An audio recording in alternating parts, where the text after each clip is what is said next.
जी अस्सलाम वालेकुम।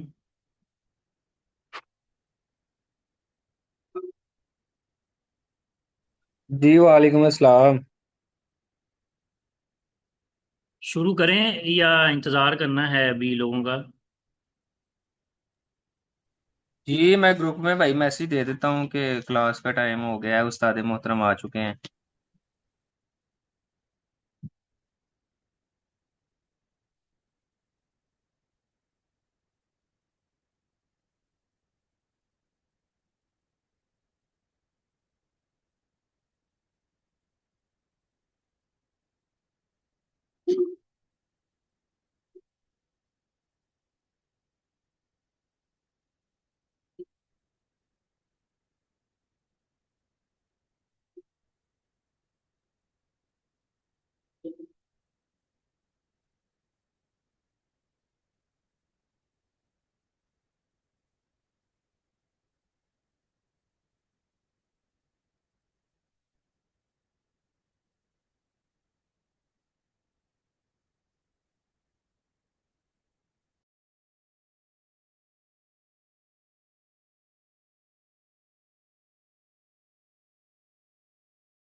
जी मेरा ख्याल है हम बात शुरू करते हैं। बाद में जो आएगा कोई वो साथ मिल जाएगा, या जिन्होंने बाद में देखनी होगी रिकॉर्डिंग वो रिकॉर्डिंग देख लेंगे। ठीक है जी, शुरू करें।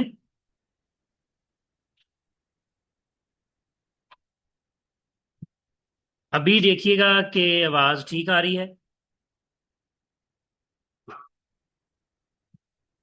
चलें ठीक है। जहाँ कहीं कुछ हम बात करें, डिस्कस करें, तो आप बेशक अपना माइक ऑन करके सवाल जवाब कर लें या चीज़ों को डिस्कस करें।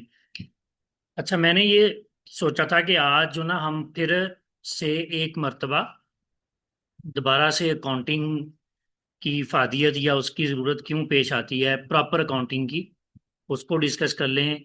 और उसकी बुनियाद क्या है, बुनियादी कंसेप्ट क्या हैं, किस तरह प्रॉपर अकाउंटिंग के तहत हिसाब रखा जाता है किसी भी बिजनेस का, उसको डिस्कस करेंगे ताकि हमारे जो बुनियादी कंसेप्ट हैं वो क्लियर हो जाएं। उसमें सबसे पहले ये है कि हर वो अदारा या कारोबार, मिल, फैक्ट्री, स्कूल, कॉलेज, या कोई फ्रीलांसर है, कोई सर्विस दे रहा है, जो भी बंदा कोई कमाने के लिए काम कर रहा है, तो उसको अपना हिसाब रखना पड़ता है।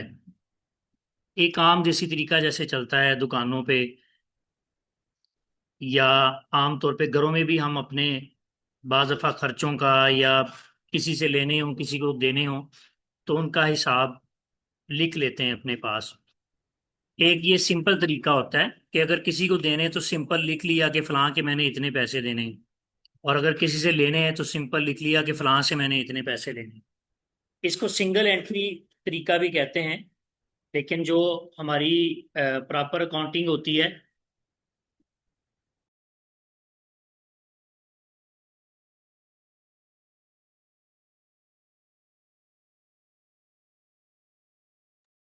लेकिन जो हमारी प्रॉपर अकाउंटिंग होती है उसमें सबसे जो बुनियादी चीज होती है उसकी, वो होती है डबल एंट्री। डबल एंट्री से मुराद ये है कि हमारे बिजनेस के अंदर, कारोबार के अंदर जो भी ट्रांजैक्शन होती है, ट्रांजैक्शन कहते हैं उसको जिसमें कुछ माली लेन देन हो, किसी को हम कुछ दे रहे हों, किसी से कुछ ले रहे हों,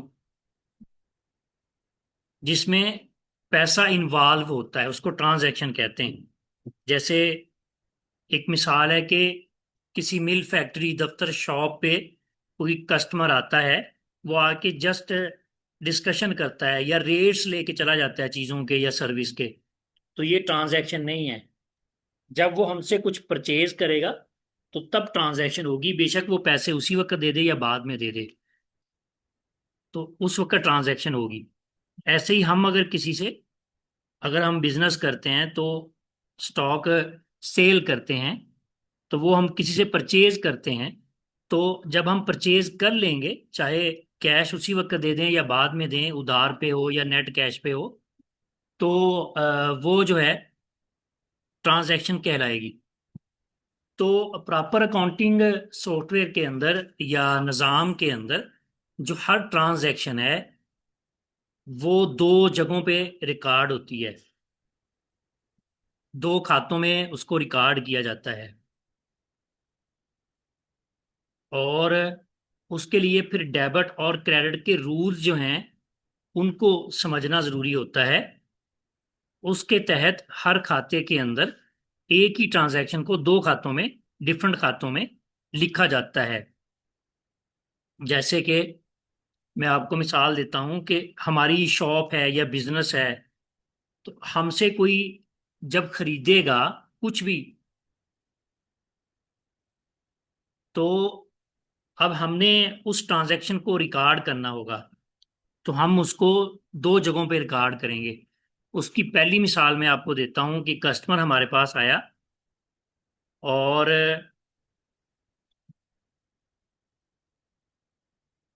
उसने हमसे कुछ परचेज किया। मेरी आवाज आ रही क्लियर आप लोगों को? मुझे बेशक कोई लिख के मैसेज कर दें।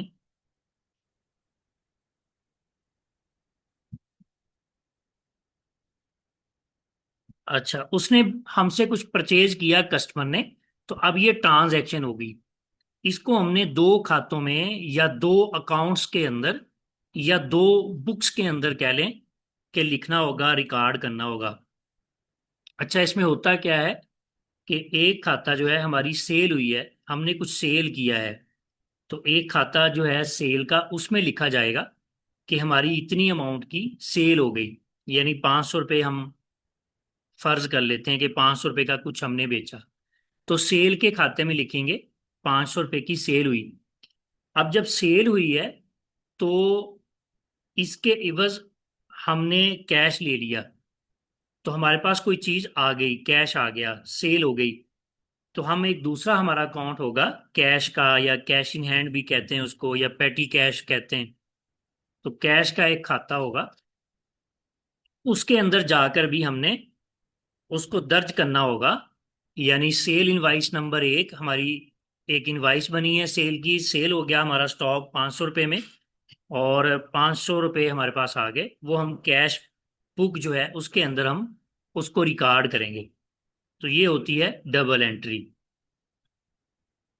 अब इसी तरह हमारी जितनी भी ट्रांजैक्शन कारोबार के अंदर हो रही हैं, चाहे हमने अ, कुछ खरीदा, चाहे बेचा, चाहे कुछ हमने एक्सपेंसेस किए, या चाहे हमने कुछ असासा जात अपने कारोबार के लिए खरीदे, जैसे हम कंप्यूटर खरीद लेते हैं, या अगर हमने दुकान बनानी है तो उसके लिए कोई फ्रीज़र खरीद लेते हैं, या उसके लिए अलमारियां खरीद लेते हैं।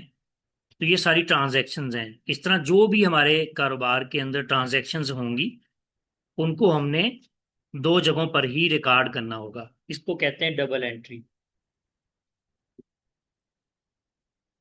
यहां तक समझ आ गया जी आपको?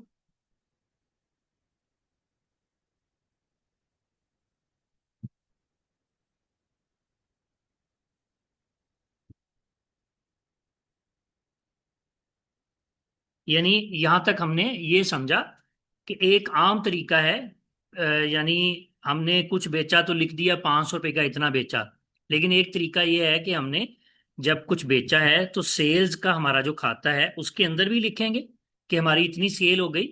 और उस सेल के इवज, जैसे मैंने आपको मिसाल दी कि हमने नगद सेल की तो 500 रुपये आ गए, तो कैश का जो खाता है या रजिस्टर है, इस तरह हम समझ लें कि हमारे पास जो कैश का रजिस्टर है उसमें भी हम नोट करेंगे कि 500 रुपये हमारे पास आ गए। बाद में हम जब टैली करना चाहेंगे तो कैश का रजिस्टर खोल के देखेंगे, उसमें से हमें पता चलेगा कि ये सेल हुई थी और ये 500 रुपये आए थे।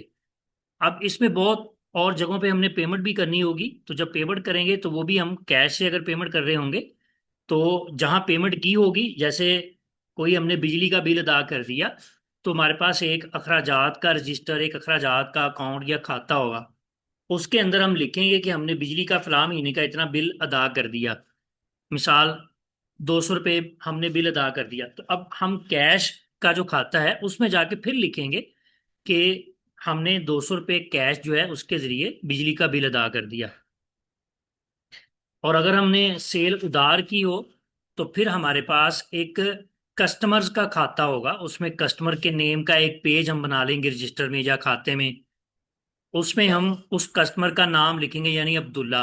तो अब्दुल्ला के खाते में हम लिखेंगे कि ये सेल इनवाइस है, पहली नंबर की सेल इनवाइस है हमारी, उसमें हमने कुछ स्टॉक सेल किया है, तो वो पैसे अब्दुल्ला से हमने लेने हैं, इसलिए अब्दुल्ला के खाते में उसको लिख देंगे। और जब फिर अब्दुल्ला हमें पैसे देगा तो हम क्या करेंगे, अब हमारे पास कैश आएगा, पहले नहीं था आया।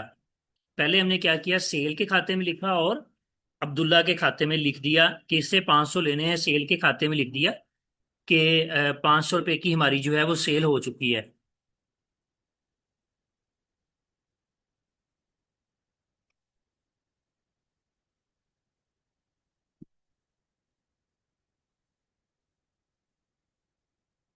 अब जब अब्दुल्ला हमें कैश देगा तो उस वक्त क्या होगा कि हम कैश के खाते में लिखेंगे कि इतनी पेमेंट हमारे पास आ गई। और दूसरी तरफ,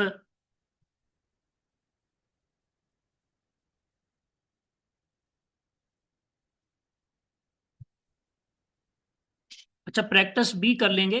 तो मैं चाह रहा था कि बुनियादी जो हमारे कंसेप्ट हैं वो अच्छी तरह क्लियर हो जाएं। उसके बाद जैसे हमने चाहा था, सोचा था कि एक बुनियादी सा एक ढांचा, बुनियादी सा मैनेजमेंट सिस्टम बना लेंगे। तो वो अगली क्लासेस में बना लेंगे या उसको डिस्कस कर लेंगे, ग्रुप के अंदर ही डिस्कस करके एक प्रॉम्प्ट हम तरतीब दे लेंगे। और उसके ज़रिए फिर हर बंदा अपने पास जो ना वो तकरीबन 5-6 चीज़ें होंगी, वो सभी लोग अपने पास उनको बना लेंगे। तो मैं चाह रहा था कि आज हम बुनियादी जो चीज़ें हैं, हमारे जो कंसेप्ट हैं, उनको दोबारा से दोहरा लें, क्लियर कर लें।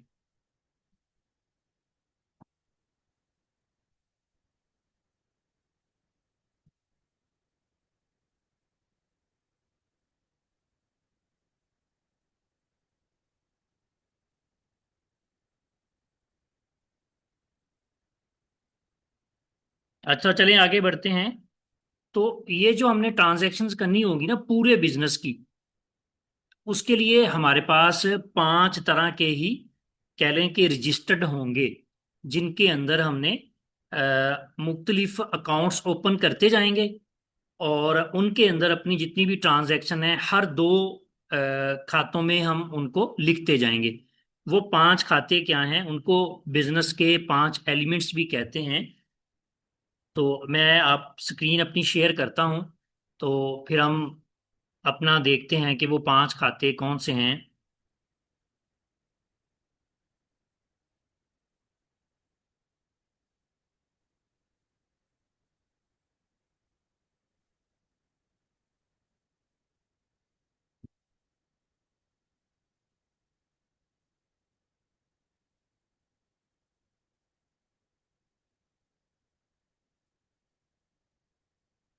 मेरी स्क्रीन नजर आ रही है आप लोगों को?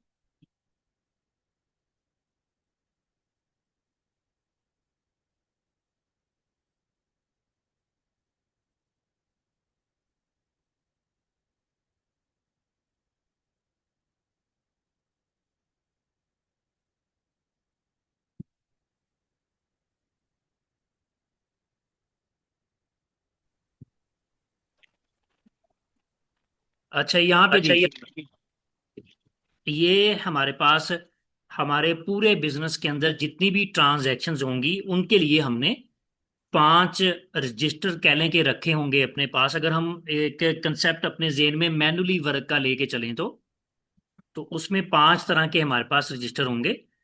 और हमारे बिजनेस के अंदर जो भी लेन देन हो रहा है उसकी 5 तरह की ही इकसाम होंगी, या हमारे बिजनेस को अगर हम तकसीम करें तो वो 5 हिस्सों में ही तकसीम हो सकता है। कोई भी बिजनेस हो, चाहे उसमें हम सर्विसेज सेल कर रहे हैं या प्रोडक्ट सेल कर रहे हैं, या उसमें हम कोई सर्विस दे के अर्निंग कर रहे हैं, जैसे हेयर सैलून है या कोई टेलर है या कोई स्कूल सिस्टम है, तो वो सर्विसेज सेल करके अर्निंग कर रहे होते हैं। तो उनका बिजनेस हो, या कोई प्रोडक्ट सेल कर रहा है, कपड़ा सेल कर रहा है, या कोई किराना स्टोर है, मुख्तलिफ अशिया सेल कर रहा है, तो बिजनेस जो भी हो जी भाई उसकी कहिए। बस उस आपकी दोस्त पढ़ता हूँ देखता रहता हूँ, बस लव यू हो गया, यही कहना था। क्या तुमने लव यू आज तक मैसेज करेंगे फिर किस पे किया ये है? किसी का माइक कौन है तो बंद कर लें, पता नहीं कौन है। बट अच्छा, तो वो हमारे जो बिजनेस के एलिमेंट्स होंगे वो 5 ही तरह के होंगे, यानी हमारे बिजनेस में जो ट्रांजैक्शंस होंगी वो 5 तरह के ही हम रजिस्टर्स में या अकाउंट्स के जो खाते हैं उनमें दर्ज करेंगे। उनमें सबसे पहले है एसेट। हमारे बिजनेस के अंदर एसेट्स शामिल होंगे। उसके बाद लाइबिलिटीज हैं, और उसके बाद जो है वो इक्विटी है। आपको स्क्रीन पे नजर भी आ रही होंगी ये चीजें। और उसके बाद इनकम है और एक्सपेंसेस हैं। अच्छा, बिजनेस के अंदर ना हम हमारे बिजनेस के अंदर एसेट्स भी इन्वॉल्व होते हैं, हो सकते हैं। जैसा कि मैं आपको यहाँ पे इसको खोल के दिखाता हूँ कि एसेट्स में क्या क्या कैसा चीजें है? हो सकती हैं। एसेट्स में फिर आगे 2 कैटेगरी होती हैं, करंट और फिक्स्ड एसेट। उनको हम बाद में डिस्कस कर लेंगे। तो अभी हम इन दोनों को ओपन कर लेते हैं और देखते हैं कि इनके अंदर क्या क्या शामिल है। किसी भी कारोबार के अंदर ना एसेट्स होते हैं, जैसे कैश है, और हमारे पास जो स्टॉक होता है इन्वेंट्री सेल के लिए, या हमने किसी को एडवांस दिया हो, अपने मुलाजमीन को एडवांस दिया हो, ये भी हमारा कारोबार का एक असासा होता है, एसेट होता है। इसी तरह बैंक्स के जो बैलेंसेस होते हैं, जैसे यहाँ पे हमारे पास देखें एसबीएल है, मिजान बैंक है, कैश इन हैंड है, नगद रकम पड़ी हो, तो ये सारे हमारे असासे होते हैं।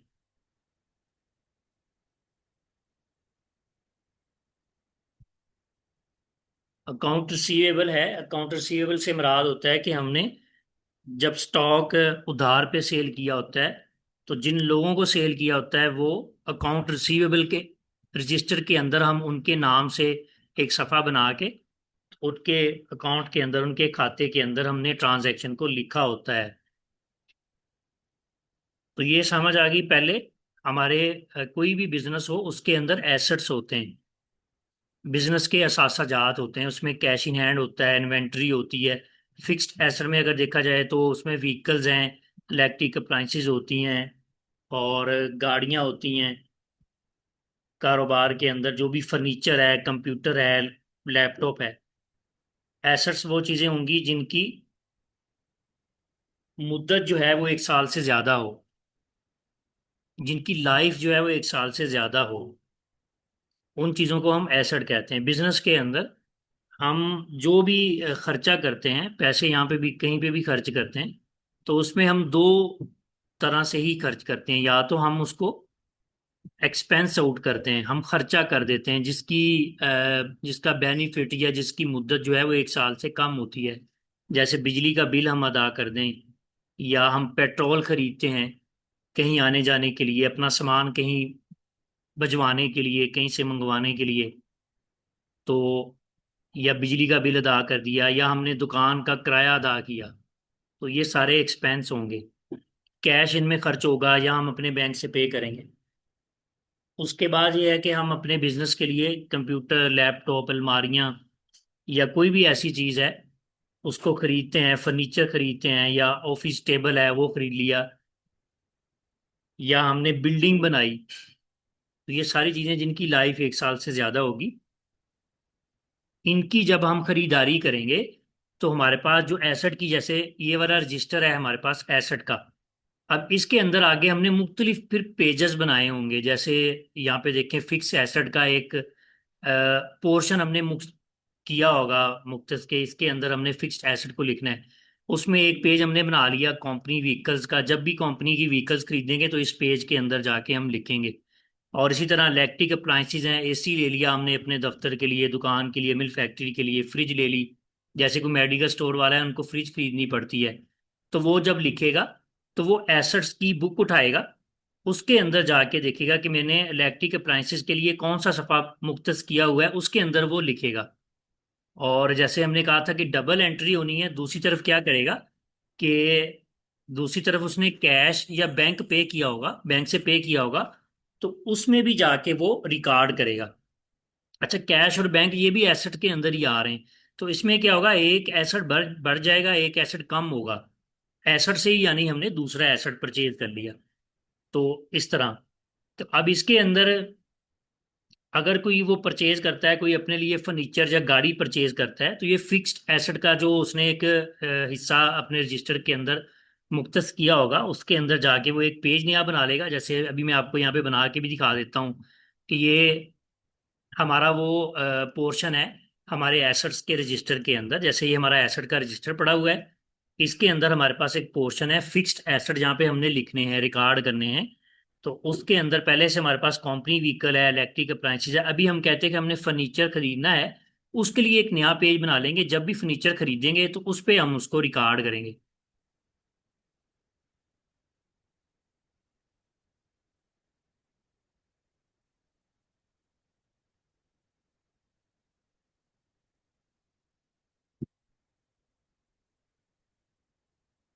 ये देखिएगा, ये फिक्स्ड एसेट का जो हमारा पोर्शन था, उसके अंदर हमने एक और पेज अपना ओपन कर लिया या मुख्तस कर लिया कि हम जो भी खरीदेंगे ऑफिस फर्नीचर, वो इसके अंदर हम जाके उसको नोट करेंगे। ठीक हो गया जी। तो यहाँ मैं ये समझाना चाह रहा हूँ कि बिजनेस के अंदर जो भी ट्रांजैक्शंस होती हैं वो पांच तरह की होती हैं। उसमें एसेट्स आप खरीदते हैं या एसेट बेच देते हैं कभी अपना, या आपकी लाइबिलिटीज बनती हैं। लाइबिलिटीज कब बनती हैं, जब आप किसी से कर्जा ले लें अपने बिजनेस के लिए, तो वो आप लाइबिलिटी के रजिस्टर के अंदर जाके लिखेंगे। ये बिजनेस की जिम्मेदारी है कि उसने जो कर्ज लिया है किसी से, उसको रिटर्न करना होगा। और दूसरा सबसे, या पहले नंबर पे रखेंगे उसको, सबसे अहम होता है सप्लायर्स, जिनसे हमने स्टॉक परचेज करना होगा। जब हम स्टॉक परचेज करते हैं उधार पर, तो उस वक्त हमारी लाइबिलिटी बन जाती है, बिजनेस की जिम्मेदारी बन जाती है। तो उसके लिए हमने, जैसे ये अकाउंट पेएबल है, उसके अंदर ट्रेड डेप्टर जर्नल है। ये एक हमने सफा मुख्तस किया हुआ है लाइबिलिटीज के अंदर, trade debtor journal, sorry trade creditor journal. तो अब जब भी उधार खरीदेंगे, जैसे कि हमारे कह लें कि सॉफ्टवेयर के अंदर परचेज मॉड्यूल है, तो उसमें अगर हम कैश साथ ही पे नहीं कर रहे, तो जब हम परचेज करेंगे स्टॉक को, तो उसमें ये वाला जो हमारा खाता है, इसके अंदर जाके एंट्री जाएगी, इसमें लिखा जाएगा, ये हमारी लाइबिलिटी बन जाएगी। और दूसरी तरफ क्या होगा कि हमारा जो एसेट का खाता है, उसमें यहाँ पे मैं आपको दिखाता हूँ, इन्वेंट्री होगी। ये हमारे पास इन्वेंट्री का यहाँ पे पेज होगा। जैसे ये हमें नजर आ रहा है यहाँ पे, फिनिश गुड्स का पेज है। अब इसके अंदर हम लिखेंगे कि 1 लाख रुपए की, मिसाल अगर हमने चीजें खरीदी, हम लिखेंगे फिनिश गुड्स 1 लाख रुपए की हमने चीजें खरीद ली। अब अगर हमने कैश दिया होगा, तो हम ये हमारे पास कैश इन हैंड है या जहां से भी दिया होगा, उस खाते में जाके लिख देंगे। ठीक है जी। नहीं, कैश नहीं दिया, तो फिर ये हमारी उधार है, ये हमारी लाइबिलिटी है। वो हम क्या करेंगे, हमारे पास लाइबिलिटीज के अंदर एक अकाउंट होगा, जैसे कि अकाउंट पेएबल, ये सॉरी ये ट्रेड क्रेडिटर जर्नल।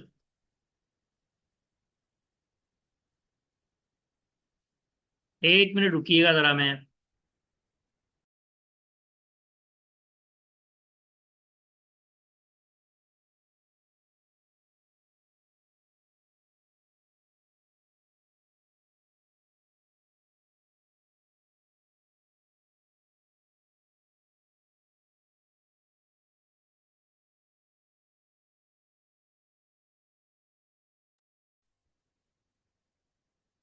अच्छा जी, तो मैं बात कर रहा था, अगर हमने परचेज उधार की तो ये ट्रेड क्रेडिटर जनरल का जो हमारा रजिस्टर है या खाता है या अकाउंट है, इसके अंदर एक तरफ हम लिखेंगे, दूसरी तरफ हमारे पास अ, हमारा एसेट बढ़ेगा, हमारे पास इन्वेंट्री जो है वो आ जाएगी, तो इन्वेंट्री के खाते में हम लिखेंगे।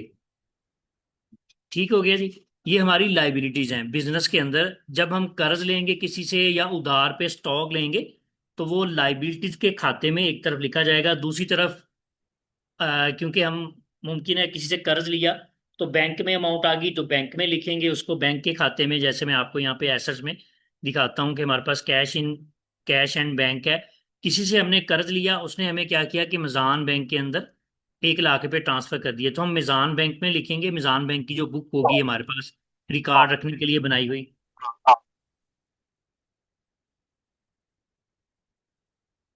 उसमें लिख देंगे उसको। और दूसरी तरफ क्या करेंगे कि क्योंकि ये बिजनेस की लाइबिलिटी है, उधार हमने बाद में देना भी है, तो अब हमारे पास लाइबिलिटीज के जो रजिस्टर्ड के अंदर एक ये है, रजिस्टर के अंदर हमने एक पेजेस मुख्तलिफ किए होंगे जिनमें अकाउंट पेएबल अदर मैंने बनाया हुआ है। जैसे कि ये ट्रेड डेप्टर हैं, ये वो लोग हैं जिनसे हमने स्टॉक लिया होगा। ये यहाँ पे वो लोग हैं कि जिनसे वैसे हम कर्ज लेंगे, नगद कर्ज लेंगे। तो इस बुक के अंदर हम लिखेंगे, ये दोनों तरफ एंट्री हो जाएगी। ठीक है जी। अब ये तो थी हमारी लाइबिलिटीज। एसेट्स क्या हैं? हम जब भी फर्नीचर परचेज करते हैं या हमारे जो कैश होता है या हमने किसी को उधार दिया होता है तो हमने उनसे लेना होता है, वो सारा हमने एसेट्स के बुक में लिखेंगे। एसेट्स के अंदर हमने पेजेस मुख्तस किए होंगे, उनमें जाके आगे लिखेंगे। उसके बाद इक्विटी क्या है? ये लाइबिलिटी और इक्विटी ये दोनों सेम ही हैं, लेकिन इनमें फर्क ये होता है, बिजनेस की दोनों लाइबिलिटी हैं। यानी जैसे हमने सामान उधार पे लिया या नगद कैश किसी से उधार ले लिया, तो ये बिजनेस की लाइबिलिटी है। बिजनेस से ये पूछा जाएगा कि इतने पैसे आपके पास या इतना स्टॉक आपके पास था, तो उसके एवज आपने उसको सप्लायर्स को या जिससे कर्ज लिया था उसको अमाउंट रिटर्न करनी है। ये बिजनेस की लाइबिलिटी है। उसके एवज यानी कह लें कि बिजनेस के पास एसेट्स मौजूद होने चाहिए। जितनी जितना हमने स्टॉक परचेज किया उतना हमारे पास जो हमारे सप्लायर्स हैं उनको हमने पेमेंट देनी है, वो लाइबिलिटी है। उतनी अमाउंट का हमारे पास एसेट्स में जाके स्टॉक भी पड़ा होना चाहिए। अच्छा, लाइबिलिटी और इक्विटी में मैं फर्क पर बात करने लगा था कि लाइबिलिटी और इक्विटी में फर्क ये होता है कि लाइबिलिटी वो पैसा होता है जो दीगर लोगों का आपके बिजनेस में लगा होता है। जैसे कि सप्लायर्स का स्टॉक आपके बिजनेस में होता है या बैंक्स ने लोन आपको दिया हो तो वो आपके बिजनेस में होता है, तो आपके बिजनेस की लाइबिलिटी है। अच्छा, इक्विटी क्या होती है? इक्विटी भी आपके बिजनेस की लाइबिलिटी होती है, लेकिन ये वो पैसा होता है जो आपने खुद इन्वेस्ट किया होता है। तो जब भी आप अपने बिजनेस में पैसा इन्वेस्ट करते हैं, मिसाल एक इब्तदाई एंट्री मैं आपको बताता हूं कि अब्दुल्ला ने 1 लाख रुपए से अपना बिजनेस स्टार्ट कर लिया। अब उसके पास ये वाले 5 रजिस्टर उसने बना के रखे हुए। हमने ये अज्यूम करना है कि मैनुअली वर्क वो करता है, उसको अकाउंट्स की समझ है, सिस्टम सॉफ्टवेयर उसके पास नहीं है। उसने 5 रजिस्टर तो रखे हुए हैं अपने पास, ये वाले एसेट्स वाला, लाइबिलिटी वाला, इक्विटी वाला, इनकम और एक्सपेंसेस वाला। अब वो क्या करेगा? उसने अपने बिजनेस के अंदर 1 लाख रुपए की ट्रांजैक्शन करनी है, तो वो क्या करेगा? पैसा उसने अपना लगाया, इक्विटी में जाएगा। तो वो यहाँ पे जैसे ये मेरा नाम है, मैंने अपने नाम से इक्विटी के अंदर एक पेज मुख्तस किया हुआ है कि मैं जब भी बिजनेस के अंदर पैसा लगाऊंगा तो मैं इस पेज पे जाके उसको लिखूंगा। तो अब यहाँ पे हमने अब्दुल्ला की मिसाल ली, तो अब्दुल्ला क्या करेगा? वो यहाँ पे करेगा, अब्दुल्ला कैपिटल का एक पेज है, वो वहां पे लिखेगा कि 1 लाख रुपए मैंने इन्वेस्ट कर दिए अपने बिजनेस के अंदर, ये इक्विटी में आ गए 1 लाख रुपए। अब दूसरी तरफ भी एंट्री करनी है, तो ये कैश उसने इन्वेस्ट किया, तो वो क्या करेगा? ये कैश इन हैंड के अंदर जाके उसको लिखेगा, क्योंकि ये बिजनेस का सासा भी बन गया और दूसरी तरफ बिजनेस की लाइबिलिटी भी बन गई। यानी लाइबिलिटी और इक्विटी ये दोनों बराबर होनी चाहिए एसेट्स के। आपने जितना पैसा अपने कारोबार में लगाया और लोगों ने जितना लगाया, ये दोनों जमा होके इसके बराबर बिजनेस जिम्मेदार है, वो आपको एसेट्स की मद में कुछ ना कुछ देगा। यानी वो एसेट्स में आपको इन्वेंट्री भी दे सकता है, कैश भी दे सकता है। वो ये बता सकता है कि ये हमारे अकाउंट रिसीवेबल हैं, जैसे यहाँ पे देखिएगा अकाउंट रिसीवेबल, ये अकाउंट रिसीवेबल की बुक है, खाता है, इसके अंदर ये लोग पड़े हुए हैं, इनसे हमने पैसा लेना है, ये हमारा असासा है। तो ये दोनों चीजें जो हैं, लाइबिलिटी जो लोगों का पैसा कारोबार में लगा हो और इक्विटी जो आपने अपना पैसा लगाया हो, इन दोनों को प्लस करें तो इसको बराबर आना चाहिए एसेट्स के। ठीक हो गया जी। उसके बाद है इनकम। अब इनकम के अंदर बिजनेस जहां से भी कमाता है, जैसे भी कमाता है, जो भी कमाता है, वो सब इनकम के अंदर रिकॉर्ड किया जाएगा। जैसे सेल्स है, आमतौर पे जो एक ट्रेडिंग कंपनी होती है, ट्रेडिंग बिजनेस होता है, उसमें सेल्स होती है, प्रोडक्ट की सेल होती है। तो वो सेल्स जब भी होंगी तो इनकम का रजिस्टर ओपन करेगा बंदा। अब्दुल्ला जैसे हमने मिसाल ली है कारोबार की, अब उसने 1 लाख इन्वेस्ट किया, उसके बाद वो इन्वेंट्री परचेज करेगा। जब इन्वेंट्री परचेज करेगा तो क्या करेगा कि वो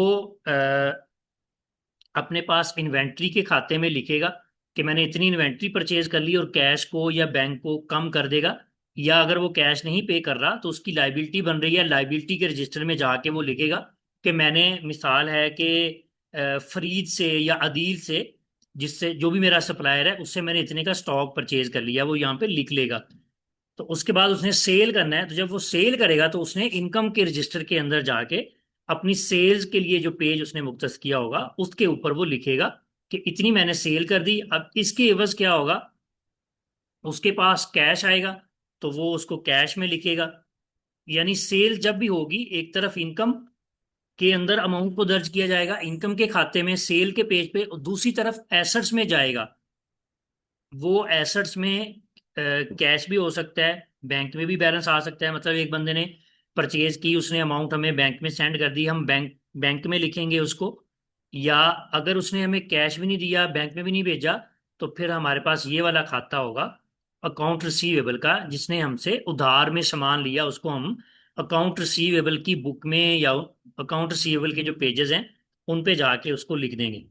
तो यहाँ कहने का मकसद ये है कि जब भी हमारी इनकम होगी, हम कुछ सर्विसेज दें या कहीं से भी हमारे पास बिजनेस के अंदर पैसा आ जाए। मिसाल ये भी होता है बाज दफा, जैसे किराने वाले हैं या मेडिकल स्टोर वाले हैं, अब बेसिकली तो वो दवाइयाँ बेच रहे हैं या किराने की जो अशिया होती हैं, घी, चीनी, चावल, दालें, वो बेच रहे होते हैं।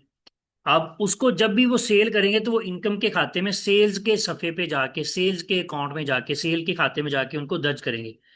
अब ये भी होता है कि उनके पास बाज दफा गत्ता बहुत सारा जमा हो जाता है, तो गत्ते को बेच के उनके पास पैसे आ गए, ये भी इनकम है, बराह रास्त इनकम है। लेकिन ये है अदर इनकम, ये सेल से नहीं आएगी। जैसे यहाँ पे हमारे पास अदर इनकम का एक अलग से हमने पोर्शन इनकम के अंदर ही बनाया हुआ है। यहाँ पे देखिएगा, इनकम, इनकम के अंदर ही हमारा एक अदर इनकम का पोर्शन बना हुआ है। तो इसके अंदर जो है वो ऑपरेशनल इनकम, इसके अंदर जाके मजीद आगे हम उसकी फिर कैटेगरीज बना लेते हैं। तो यहाँ पे जैसे हम कार्डबोर्ड सेल का एक अकाउंट बना लेंगे, तो उसके अंदर हम वो लिख देंगे कार्डबोर्ड सेल के खाते में, मतलब हमने 20,000 का वो गत्ता सेल किया, तो 20,000 कार्डबोर्ड के खाते में लिखेंगे। और अगर हमारे पास कैश आ गया तो उसको हम कैश के खाते में लिख देंगे। उसके बाद है हमारे पास एक्सपेंसेस। कोई भी बिजनेस जब चलता है तो उसमें, जैसे हमने शुरू में बात की थी कि बिजनेस के अंदर जब भी पैसा खर्च होता है तो उसकी दो ही कैटेगरीज होती हैं। या तो उस पैसा खर्च करने के इवज हम अपने एक्सपेंसेस करते हैं, या हम एसेट परचेज करते हैं। एसेट के अंदर हमारा जो स्टॉक होता है बेचने के लिए वो भी होता है, और हर वो चीज़ जिसकी लाइफ 1 साल से ज़्यादा होती है, जैसे कंप्यूटर हमने पहले भी जिक्र किया, अलमारियाँ, फर्नीचर है, लैपटॉप है, और इलेक्ट्रिक अप्लाइंसेस हैं, फ्रिज, एसी किसी ने ले लिया अपनी शॉप के लिए, मिल फैक्ट्री के लिए, गाड़ी ले ली, और किसी ने बिल्डिंग ले ली, परचेज की, रेंट पे नहीं। अगर रेंट पे लेंगे तो उसका जो रेंट पे करेंगे वो एक्सपेंस होगा। अगर बिल्डिंग परचेज कर ली, लैंड परचेज कर ली, तो ये सारे एसेट्स हैं, इनको हम एसेट की बुक में लिखेंगे। और इसी तरह उसके बाद हमने कैश खर्च किया, लेकिन उसकी फादियत या मुद्दत जो है वो 1 माह के लिए थी, या उससे भी कम थी, या 1 साल से कम थी। तो जैसे हम रेंट पे करते हैं तो वो 1 मंथ का होता है, पे कर दिया, खत्म होगी। बिजली का बिल है, 1 मंथ का होता है, पे कर दिया, खत्म हो गया। खाना खा लिया, खाने की इफादियत तो थोड़ी देर के लिए खत्म होगी। तो ऐसी तमाम चीजें जिनकी इफादियत या लाइफ जो है वो 1 साल से कम होगी, उसके लिए हमारे पास एक्सपेंस का एक रजिस्टर होगा। उसके अंदर मुख्तलिफ हमने आगे फिर, जैसे इसमें बहुत सारी कैटेगरीज हैं, अभी आपने इन पे तवज्जो नहीं देनी, बस जस्ट आपने ये मोटा मोटा अपने ध्यान में बिठाना है कि हमने एक्सपेंसेस जो होंगे ये एक भी हम रख सकते हैं कैटेगरी। इसको आगे मजीद कैटेगरी कैटेगरी इनकी बनाना ये काम की खूबसूरती के लिए होता है। लेकिन जो भी एक्सपेंसेस हों, ये हमारे पास एक्सपेंस का रजिस्टर एक पड़ा है, उसके अंदर हम पहले सफ़े से लेके आखिर तक हम लिखते जाएं, तब भी हमारा काम पूरा हो जाएगा। लेकिन इसकी आगे हमने कैटेगरीज बनाई हुई होती हैं, इसलिए ताकि हमें आसानी रहे, ताकि जैसे यहाँ पे कास्ट ऑफ गुड्स सोल्ड की एक कैटेगरी है, ट्रे और इसी तरह जाके फिर उसके बाद नीचे ऑपरेटिंग एक्सपेंस है, उसमें एडमिनिस्ट्रेटर के हवाले से कुछ एक्सपेंस हैं, जैसे बैड डेबिट है, स्टॉक एक्सपायरी है, स्टॉक डैमेज हो गया, डेबिट नोट फ्रॉम सप्लायर्स, ये इस तरह के कुछ जो ना हमारे एक्सपेंसेस हैं। व्हीकल रिपेयरिंग है, फूड एक्सपेंसेस हैं, जो भी है। तो ये सारे कैटेगरीज हमने आगे बनाई होती है अपनी आसानी के लिए, ताकि हमें पता चले कि किस मद में हमारा कितना खर्चा हुआ। वरना सारा एक ही एक्सपेंस का हमारे पास खाता है, उसी में हम लिखते जाएं तो काम चल जाएगा। यानी अब तक हमने जो डिस्कस किया वो ये था कि हमारा जो प्रॉपर अकाउंटिंग निज़ाम है उसमें हमने डबल एंट्री करनी होती है, 2 जगहों पे दर्ज करना होता है हर ट्रांजैक्शन को। वो जब हम दर्ज करने जाएंगे तो उसके लिए हमारे पास 5 तरह की ही कैटेगरीज होंगी ट्रांजैक्शंस की, या हमारे बिजनेस के अंदर जो एक्टिविटीज हैं या हमारे बिजनेस के जो एलिमेंट्स हैं वो 5 तरह के ही होंगे। उसमें छठा कोई नहीं होगा। एसेट्स होंगे, लाइबिलिटीज होंगी, इक्विटी और इनकम और एक्सपेंसेस। एसेट क्या है हमारे बिजनेस के अंदर? जो भी कैश है, जो भी वो चीज़ है जिसकी लाइफ 1 साल से ज़्यादा है, उनको हम जब भी उनकी परचेज होगी या उनके अंदर कोई भी तब्दीली या उनके हवाले से कोई भी लेन देन होगा वो एसेट्स में लिखेंगे। लाइबिलिटीज क्या हैं? मेन लाइबिलिटी, अगर एक ट्रेडिंग कंपनी है तो उसकी मेन लाइबिलिटी सप्लायर्स की पेमेंट होती है, सप्लायर से उन्होंने उधार लिया होता है। इसकी तरह इक्विटी क्या है कि आपने जो भी अपने बिजनेस में इन्वेस्ट किया, देखिए कैश या बैंक बैलेंसेज नहीं होते। बाज दफा किसी के पास पहले से स्टॉक पड़ा है, किसी भी सॉफ्टवेयर पे आने से पहले या किसी भी अकाउंटिंग निज़ाम पर आने से पहले, तो वो इक्विटी के अंदर ही उस स्टॉक को दर्ज करेगा कि मेरे पास कितना स्टॉक पड़ा है। जैसे गाड़ी हो सकती है, पहले से फर्नीचर हो सकता है, पहले से अलमारियां हो सकती हैं, किसी किराना स्टोर, मेडिकल स्टोर के लिए फ्रीजर, एसी वगैरह उसके पास पहले से पड़े हो सकते हैं, किसी भी अकाउंटिंग सॉफ्टवेयर पे आने से पहले या किसी भी तरीके से अपने कारोबार के रिकॉर्ड रखने को पहले, रिकॉर्ड रखने से पहले उसके पास पड़े हो सकते हैं, उसने परचेज किए हो सकते हैं। तो वो जो ही बिजनेस शुरू करेगा तो इन सारी चीजों को इक्विटी के रजिस्टर में लिखेगा एक तरफ, दूसरी तरफ वो एसेट्स के रजिस्टर में उसको लिखेगा, क्योंकि ये बिजनेस के असासाजात भी हैं और बिजनेस की जिम्मेदारी भी है। इसी तरह जो भी इनकम जनरेट होगी वो इनकम के खातों में लिखी जाएगी, और जो भी बिजनेस के एक्सपेंसेस होंगे वो बिजनेस के एक्सपेंसेस का जो रजिस्टर है या उसके अंदर जो मुख्तलिफ हमने पेजेस जो हैं वो सेट किए होंगे उनमें लिखा जाएगा। अच्छा, ये तो यहाँ तक हो गया कि हमने इस तरह से खाते बनाने हैं, उनके अंदर हमने ट्रांजैक्शंस को नोट करना है, हर ट्रांजैक्शन जो है उसका डबल इफेक्ट होगा, वो 2 खातों में लाजमी तौर पर लिखी जाएगी। अब है आगे कि हमने इस ट्रांजैक्शन को जो है वो नोट कैसे करना है, ये सबसे अहम चीज़ है। और यहाँ पर आकर हमें डेबिट और क्रेडिट्स के जो रूल्स हैं उनको सीखना पड़ेगा। उसके लिए मैं आपको थोड़ा सा पहले एक्सेल की शीट पे लेके जाना चाहूँगा कि हम जब भी ट्रांजैक्शन होती है तो उसको नोट करने का क्या तरीकाकार होता है। मैनुअली अगर हम करें बगैर सिस्टम के, उसमें सबसे पहले आएगी हमारे पास डेट, उसके बाद यहाँ पे डिस्क्रिप्शन आप लिख लें, उसके बाद जो भी जैसे हमने अभी जिक्र किया ना, हमारे पास सेल का खाता होगा, कैश का खाता होगा, बैंक का खाता होगा, लाइबिलिटीज का खाता होगा, किसी भी चीज का खाता होगा जो हमने एक सफा मुख्तस करना होगा अपनी ट्रांजैक्शन नोट करने के लिए। उसमें आगे 2 कॉलम हम बनाएंगे, एक डेबिट का कॉलम बनाएंगे और दूसरा हम कॉलम बनाएंगे क्रेडिट का। और तीसरा होता है रनिंग बैलेंस या बैलेंस का उसको भी कह सकते हैं।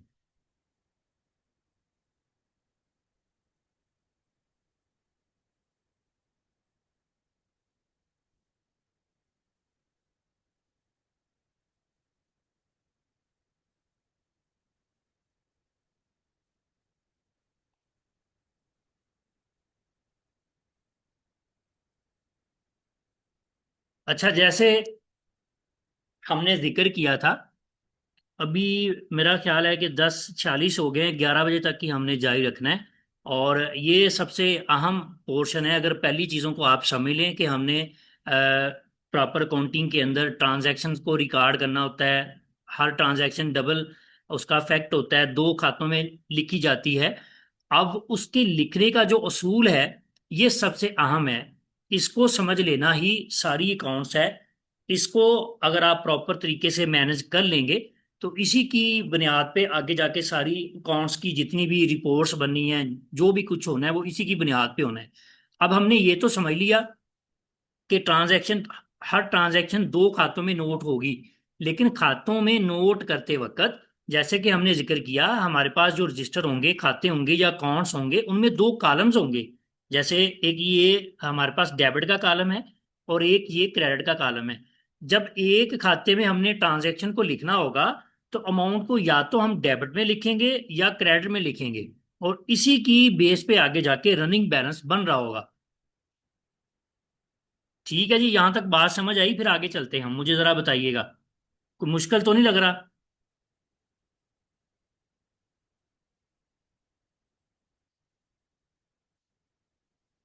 आप हाजिर हैं सभी? कोई सुन रहे हैं मुझे?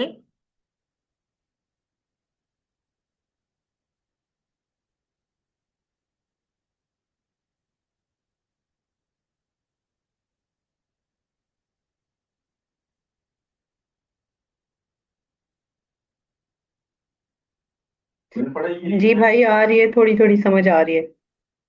अच्छा, चलें ठीक है, हम आगे बढ़ते हैं। और यहाँ पर यह है कि जैसे मैंने जिक्र किया था कि हमारे बिजनेस के अंदर जो भी लेन देन हो रहा है, किसी से पेमेंट ले रहे हैं, किसी को दे रहे हैं, बिजनेस हम स्टार्ट कर रहे हैं, या कुछ भी लेन देन हो रहा है, उधार किसी को दे रहे हैं, उधार किसी से ले रहे हैं, कोई खर्चा कर रहे हैं, कोई एसेट परचेज कर रहे हैं, कुछ भी कर रहे हैं, तो उसमें हमने हमारे पास बुक्स होंगी। जैसे ये आप देख रहे थे ना, यहाँ पे चार्ट ऑफ काउंट है, ये हमारा चार्ट ऑफ काउंट। इसके अंदर क्या है, ये हमने बुक्स बनाई हुई हैं। ये कह लें कि एक ई बुक्स हैं, इलेक्ट्रॉनिक बुक्स हैं। ये पांच ही हमारे पास रजिस्टर हैं, और इनके आगे ये सारे सफ़े हमने तरतीब दिए हुए हैं। ये मैं पूरे आपको यहाँ पे खोल के दिखा देता हूँ।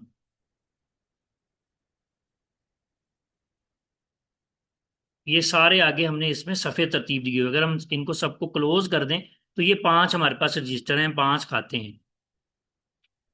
तो अब हमने इन खातों के अंदर, इन रजिस्टर्स के अंदर जो अपनी ट्रांजैक्शंस को रिकॉर्ड करना होगा, उसका क्या तरीकाकार है। उसमें सबसे पहले, जैसे हमने एक एग्जांपल ली थी, चले हम यहां से शुरू करते हैं कि अब्दुल्ला जो है, उसने कारोबार स्टार्ट किया। तो आज की डेट में ही उसने, कह लें कि कारोबार स्टार्ट किया, तो वो अपने पास सबसे पहले डेट लिखेगा। फिर वो उसकी तफसील लिखेगा अकाउंटिंग रूल्स के मुताबिक।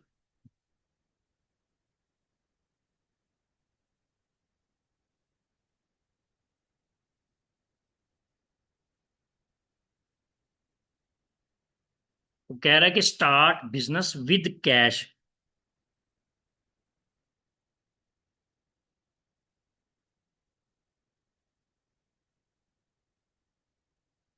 अच्छा, यहाँ पे एक और कॉलम बनाना पड़ेगा, जो कि होगा अकाउंट का।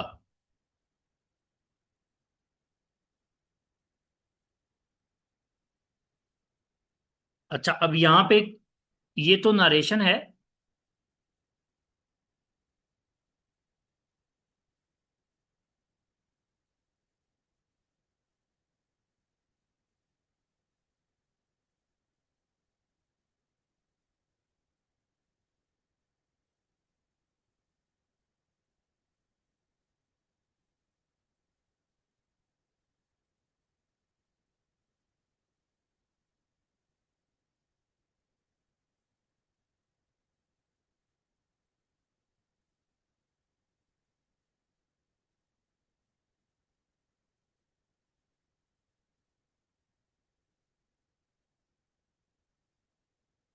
अच्छा, इस तरह से वो नरेशन को रिकॉर्ड करेगा। ये एक, कह लें कि एक जर्नल है। जर्नल मैंने आपको बना के दिखाया है, यहाँ पे डबल एंट्री उसने रिकॉर्ड की है। ये एक कैश और अब्दुल्ला इक्विटी जो है, इसके अलग से अकाउंट होंगे, वो भी आपको मैं बना के दिखाता हूँ। ये जनरल एंट्री इसने पास की है, यानी डबल एंट्री पास की है यहाँ पे। तो उसके अंदर इसने क्या किया, डेट लिखी है, नरेशन लिखी है कि स्टार्ट बिजनेस विद कैश, और आगे एक अकाउंट को इसने डेबिट किया है और एक अकाउंट को इसने क्रेडिट किया है। यानी कैश की जो बुक है उसकी डेबिट साइड पे, और अब्दुल्लाज इक्विटी की क्रेडिट साइड पे इसने बैलेंस को लिखा है। अब ये रूल्स किस तरह हमें पता चलेंगे कि हमने किस वक्त किस खाते को डेबिट करना है या किस खाते को हमने क्रेडिट करना है, ये हम डिस्कस करते हैं अभी थोड़ी देर में। उसमें देखें, ये जो हमारे 5 एलिमेंट्स हैं ना, इनकी बुनियाद पे रूल्स हैं कि हमने किस चीज को किस वक्त डेबिट करना है, किस वक्त क्रेडिट करना है। उसमें ये जो दो चीजें हैं ना, एसेट्स और एक्सपेंसेस, इनकी नेचर एक ही है। और जो लाइबिलिटी, इक्विटी और इनकम है, इनकी नेचर तीनों की एक ही है। अब इसमें होता क्या है कि एसेट्स और एक्सपेंसेस, इनमें जब भी इजाफा होगा तो ये डेबिट होंगे, यानी डेबिट का जो कॉलम है वहां पर बैलेंस लिखा जाएगा।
ठीक होगा जी। ये हमारे एसेट्स और एक्सपेंसेस जो हैं, इनके अंदर जब भी इजाफा होगा, ये बढ़ेंगे, तो इनको हम डेबिट साइड पे लिखेंगे।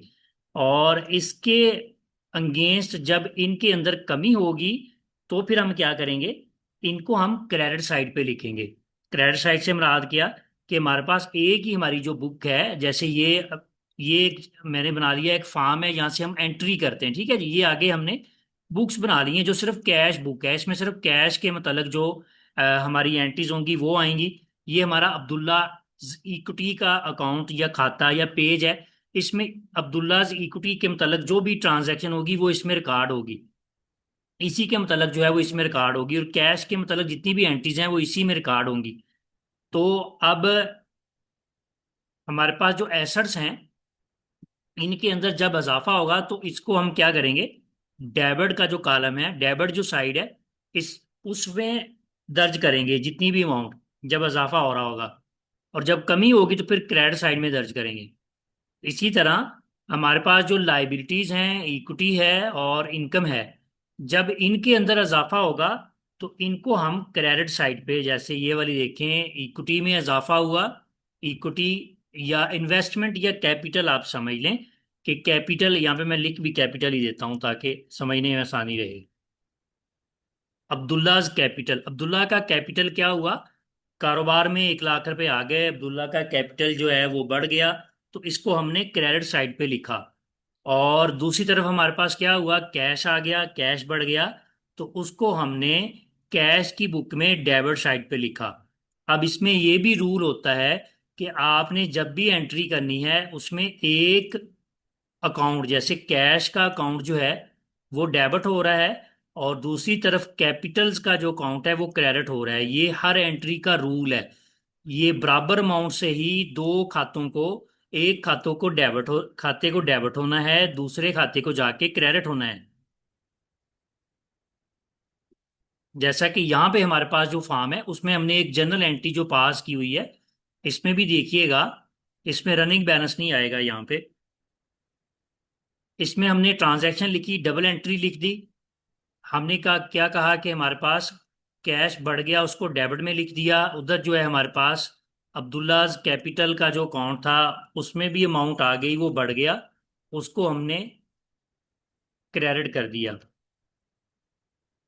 तो गोया हमारे पास अभी क्या हुआ, पहली ट्रांजैक्शन में हमारे पास एसेट बढ़ा और दूसरी तरफ हमारे पास इक्विटी बढ़ी। एसेट बढ़ा तो हमने क्या करना होता है, उसको डेबिट साइड पे लिखना होता है। जैसे यहाँ पे देखें, एसेट हमारे पास जब बढ़ रहा था तो हमने डेबिट साइड पे लिखा। इसी तरह हमारे पास जब ये इक्विटी होती है, उसके अंदर इजाफा होता है, तो उसको हमने क्रेडिट साइड पे लिखना होता है। अब एक दो और एग्जांपल्स लेते हैं, फिर खत्म करते हैं क्लास को। अच्छा, अभी इसने 1 लाख रुपए अपने बिजनेस में डाल लिए। अब इसके पास दोनों साइड्स जो हैं इसकी, अगर हम देखें बैलेंस शीट की, अगर देखेंगे जाके तो बराबर होंगी। डेबिट में भी 1 लाख बैलेंस पड़ा हुआ है, दूसरी साइड पे जो क्रेडिट का कॉलम है उसमें भी 1 लाख बैलेंस पड़ा हुआ है। इसकी ये बिल्कुल एंट्री जो है ये बिल्कुल ठीक थी। अभी क्या करता है ये कहता है कि मैं 1 लाख रुपए मेरे पास जो पड़े हैं उसमें मैंने क्योंकि कर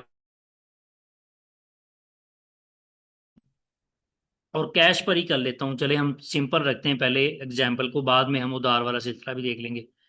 अब ये कहता है कि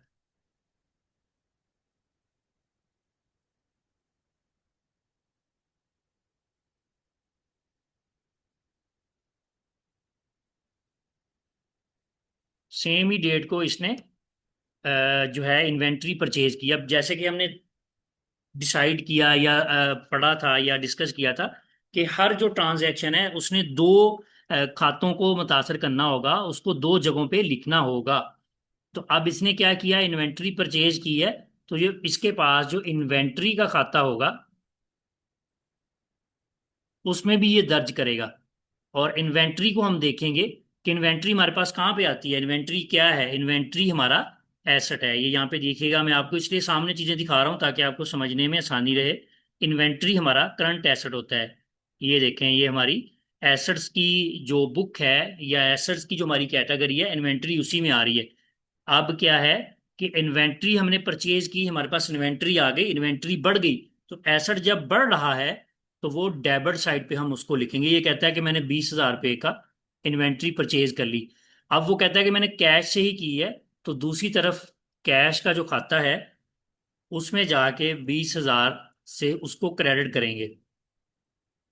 वो क्यों, कि हमने ये पढ़ा था कि एसेट और एक्सपेंसेस जो हैं इनके अंदर जब इजाफा होता है तो ये डेबिट साइड पे लिखे जाते हैं अपनी बुक्स के अंदर, और जब इनमें कमी होती है तो फिर क्रेडिट साइड पे लिखे जाते हैं। जैसा कि यहाँ पे देखिएगा, अभी ये इन दोनों एंट्रीज को हमने आगे कैश का खाता तो हमारे पास पहले से ओपन है, इन्वेंट्री का एक पेज हम खोलेंगे और उसके अंदर इन्वेंट्री की एंट्री भी करेंगे और कैश के खाते में कैश की एंट्री भी करेंगे। हम यहीं से नई शीट जो है इसको बना लेते हैं, कॉपी करके इन्वेंट्री का खाता बना लेते हैं।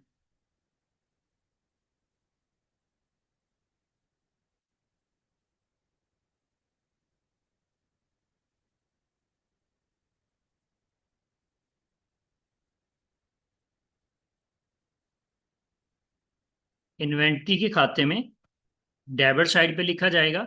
और क्या होगा, हम अपनी वो पेज पे आते हैं जहाँ पे हम बुनियादी तौर पे एंट्रीज को रिकॉर्ड कर रहे हैं। अब यहीं से नरेशन हम कॉपी कर लेंगे। तो अब हमने क्या किया था कि कैश पे किया था, तो कैश कम हो गया। अब कैश के अंदर भी एंट्री होनी है। ये कैश की जो बुक है, जैसे मैंने लिखा पहले शुरू में बात की थी कि हर ट्रांजैक्शन जो है उसने दो जगहों पे जाना होता है। तो आप देखें, ये हमने इन्वेंट्री परचेज की, तो इन्वेंट्री को हमने 20,000 से डेबिट कर दिया क्योंकि ये हमारा एसेट है। एसेट के अंदर जब भी इजाफा होता है तो उसको हम डेबिट साइड पे लिखते हैं। इन्वेंट्री की अपनी बुक में जाके हम देखेंगे तो भी ये हमें बताएगी कि इसके अंदर इस तारीख को इन्वेंट्री नगद कैश के जरिए परचेज की गई है। तो ये जब भी इसमें परचेज होगी, इजाफा होगा, तो इसका बैलेंस जो है ये डेबिट होगा। अब इसका रनिंग बैलेंस हम बनाएंगे तो वो इस तरह बनेगा। अभी इसका रनिंग बैलेंस जो है वो डेबिट साइड पे है, तो डेबिट इसका रनिंग बैलेंस, इसका मतलब ये है कि इन्वेंट्री हमारे पास 20,000 की पड़ी हुई है। दूसरी तरफ हमने इन्वेंट्री परचेज की थी, तो हमने कैश पे कर दिया था। अब कैश हमसे कम हो रहा था तो उसको हमने क्रेडिट साइड पे लिखा। अब इस डेबिट क्रेडिट साइड का फायदा क्या है कि यूं ही इसमें कैश आता जाएगा, वो डेबिट साइड पे हम लिखते जाएंगे एंट्री, और यूं ही हम कैश कहीं भी खर्च करेंगे उसको क्रेडिट साइड पे लिखते जाएंगे। और यहाँ जो रनिंग बैलेंस है ये हमें बताएगा कि इस वक्त आपके पास कैश कितना पड़ा होगा।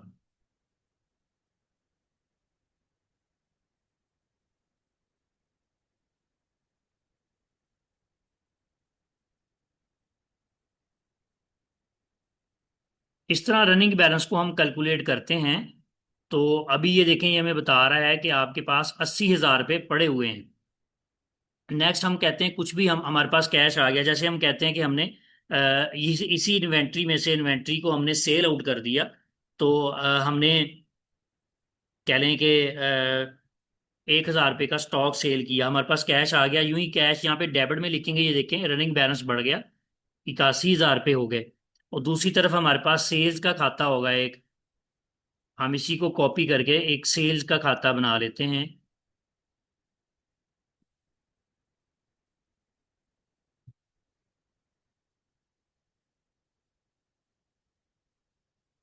अब नरेशन हम यहाँ पे नहीं लिखते, हम जस्ट, अच्छा यहाँ से हमें समझ आनी चाहिए। देखें जब सेल हुई नगद हमारी, हमारी ये वाली जो कैश बुक है, कैश का जो खाता है, उसमें 1,000 रुपये हमने हमारे पास आ गए, डेबिट साइड पे लिखे। तो जब एक खाते के अंदर अमाउंट को डेबिट साइड पे लिखा जाता है, तो दूसरे खाते के अंदर उसको ऑटोमेटिकली हमने क्रेडिट साइड पर ही लिखना है। दोनों खातों में बैक वक्त डेबिट साइड पे नहीं लिख सकते, एक तरफ डेबिट होगा तो वही बैलेंस दूसरी तरफ क्रेडिट होगा। और ये इसकी बुनियाद क्या है? बुनियाद इसकी ये है कि ये हमारे एसेट्स जो हैं और एक्सपेंसेस जो हैं, इनमें इजाफा यूं ही होगा, जब ये बढ़ेंगे तो डेबिट साइड पे लिखेंगे, और उसके अलावा लाइबिलिटीज, इक्विटी, इनकम, इन तीनों की नेचर एक, इनमें जब इजाफा होगा तो उनको क्रेडिट साइड पे लिखेंगे। अब हमारी सेल जो है वो इनकम में आती है, जैसे यहाँ पे आपको मैं दिखा भी देता हूँ फिर से दोबारा से कि ये हमारी इनकम है, इसी के अंदर एक हमारा पोर्शन है सेल्स का। अब हमारी सेल्स हुई 1,000 रुपये से, तो हमारे पास नगद कैश आ गया, कैश बढ़ गया, हमने उसको डेबिट साइड पे लिखा। तो एक तो यहां से भी हमें पता चलेगा कि अगर हमने सेल होने पे कैश को डेबिट साइड पे लिखा 1,000 रुपये से, तो दूसरी तरफ हमारे पास जो सेल्स का खाता है उसमें बैलेंस ऑटोमेटिकली जो है वो 1,000 रुपये से जाना चाहिए, क्रेडिट होना चाहिए। और दूसरा हमें कैसे अंदाजा होगा कि सेल जो है ये इनकम है, और इनकम के जितने भी खाते होंगे उनमें जब इजाफा होगा तो उसको हम क्रेडिट साइड पे लिखेंगे। जैसे मैं यहाँ पे नेशन भी लिख देता हूँ, मुक्तसर से लिख देता हूँ, सेल स्टॉक, हमने स्टॉक अपना जो है उसको सेल कर दिया। अब यहाँ पर भी सेम जो है वही नरेशन आ जाएगी हमारे पास। ठीक हो गया जी। तो अभी हमने सेल की, तो सेल्स के खाते में जब भी हमारी सेल होगी हमेशा बैलेंस हम उसको क्रेडिट साइड पे लिखते जाएंगे। और उसके साथ ही हमारे पास या तो कैश आएगा, तो कैश अकाउंट में अगर बैंक में बैलेंस आ गया तो बैंक की इस तरह हमारे पास बुक होगी, उस बुक में हम जाएंगे और उसकी जो डेबिट साइड का कॉलम होगा उसमें अमाउंट लिख देंगे। अब हमने ये देखना होगा कि ये हमारी जो तमाम बुक्स हैं इनके अंदर जो टोटल डेबिट बैलेंस है, टोटल क्रेडिट बैलेंस है, इसको बराबर होना चाहिए, डेबिट और क्रेडिट को बराबर होना चाहिए, इनमें फर्क नहीं होना चाहिए। अगर ये ठीक है तो इसका मतलब हमने जो डबल एंट्रीज पास की हैं वो ठीक हैं। बस ये हमारा आखिरी स्टेप है, उसके बाद फिर हम इसको क्लोज कर देंगे।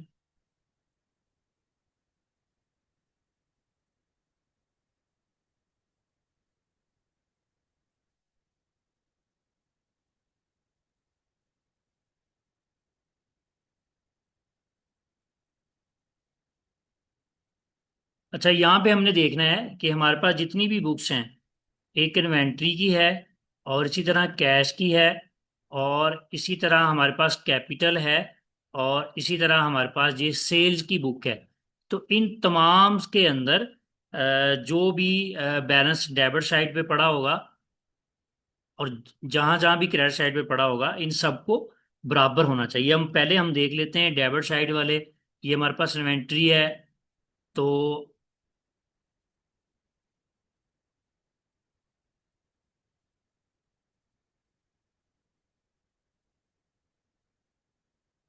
ये डेबिट बैलेंस है इसका 20,000।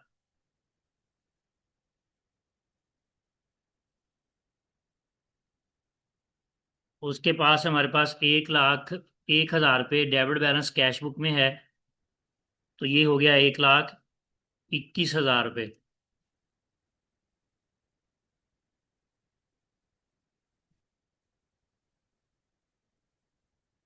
ठीक है जी, ये हमारी जितनी भी बुक्स हैं उनमें जो डेबिट बैलेंस टोटल इस वक्त आ रहा है वो 1,21,000 है। अब इतना ही हमारी जितनी भी बुक्स हम इस वक्त तक बना चुके हैं उनके अंदर जो क्रेडिट साइड है उसमें भी 1,21,000 का बैलेंस हमने पूरा करना है। अगर वो पूरा है तो इसका मतलब हमने अकाउंट्स की जो एंट्रीज पास की हैं वो बिल्कुल ठीक हैं। अभी हम देखेंगे हमारी जो क्रेडिट साइड्स हैं उनमें इतना बैलेंस पूरा होता है कि नहीं। तो ये सबसे पहले हमारे पास कैश बुक में क्रेडिट साइड पे 20,000 का बैलेंस है क्रेडिट साइड में। इसके बाद जाके हम देखते हैं तो हमारे पास जो कैपिटल का बुक है या खाता है उसमें भी 1,00,000 रुपए क्रेडिट साइड पे पड़े हैं, ये 1,20,000 हो गया। उसके बाद हम जाके देखते हैं सेल में, तो ये 1,000 रुपये पड़े हुए इधर, 1,21,000 रुपये क्रेडिट साइड पे और 1,21,000 ही डेबिट साइड पे पड़े हैं। तो इसका मतलब हमने जो डबल एंट्रीज पास की हैं वो हमने सही तरीके से पास कर ली हैं। यानी हमने जो 3-4 ट्रांजैक्शन की हैं उनको हमने आगे बुक्स के अंदर मुंतकिल कर दिया। वो सारा खुलासा मैं फिर से कर देता हूँ। यहाँ पे हम जस्ट सेल लिख लेते हैं। सेल हमने की थी, हमारे पास कैश आ गया था और हमारा जो सेल्स का खाता है उसमें बैलेंस गया था। कैश 1,000 आ गया था और 1,000 से जो है सेल्स का खाता हमने क्रेडिट कर लिया था। अब यहाँ पर भी हम बैलेंस देख सकते हैं कि इसको टोटल अगर करें हम,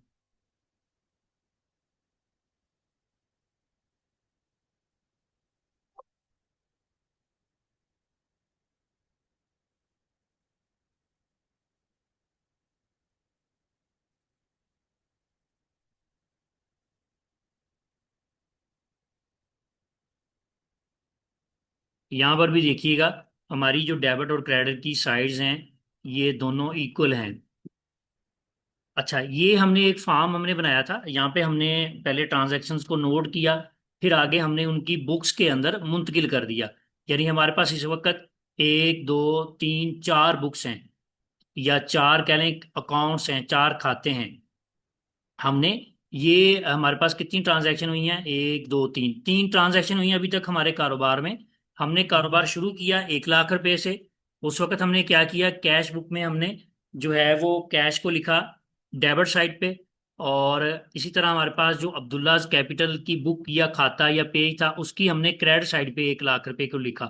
फिर हमने इन्वेंट्री परचेज की, इन्वेंट्री एसेट है हमारा, उसमें इजाफा हुआ तो हमने 20,000 रुपये डेबिट साइड पे लिख दिए। दूसरी तरफ हमने कैश पे किया, कैश भी हमारा एसेट है लेकिन उसमें कमी हो रही थी तो उसको हमने क्रेडिट साइड पे लिखा। अभी कैश बुक में जाके भी हम देखते हैं कि ऐसा ही हमने किया था। देखें, कैश हमारे पास आ गया था डेबिट साइड पे 1,00,000। हमने फिर इन्वेंट्री परचेज की, कैश कम हो गया, उसको हमने क्रेडिट साइड पे लिखा, इसलिए हमारा रनिंग बैलेंस जो है वो बन रहा है 80,000। फिर एक हमारे पास डेबिट साइड पे हमने सेल कर दिया 1,000 रुपये का स्टॉक, स्टॉक सेल किया, 1,000 रुपये हमारे पास आ गए तो हमारा कैश बढ़ गया, 81,000 रुपये हो गए। ठीक है जी। तो ये हमारी 3 ट्रांजैक्शंस थी। उसके बाद हमने सेल की है, तो सेल जब की फिर हमारे पास कैश आ गया, उसको हमने डेबिट साइड पे लिखा था। और इसी तरह जब हमने जो है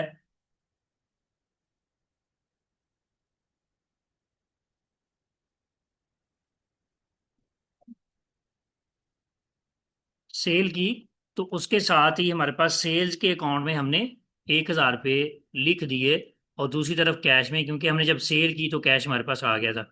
ये 3 हमने ट्रांजैक्शंस पास की हैं, इनमें डेबिट और क्रेडिट साइड इक्वल होनी चाहिए। तमाम बुक्स में हमने वो चेक कर लिया, इसका मतलब हमने सही तरह से एंट्रीज को पास कर लिया हुआ है।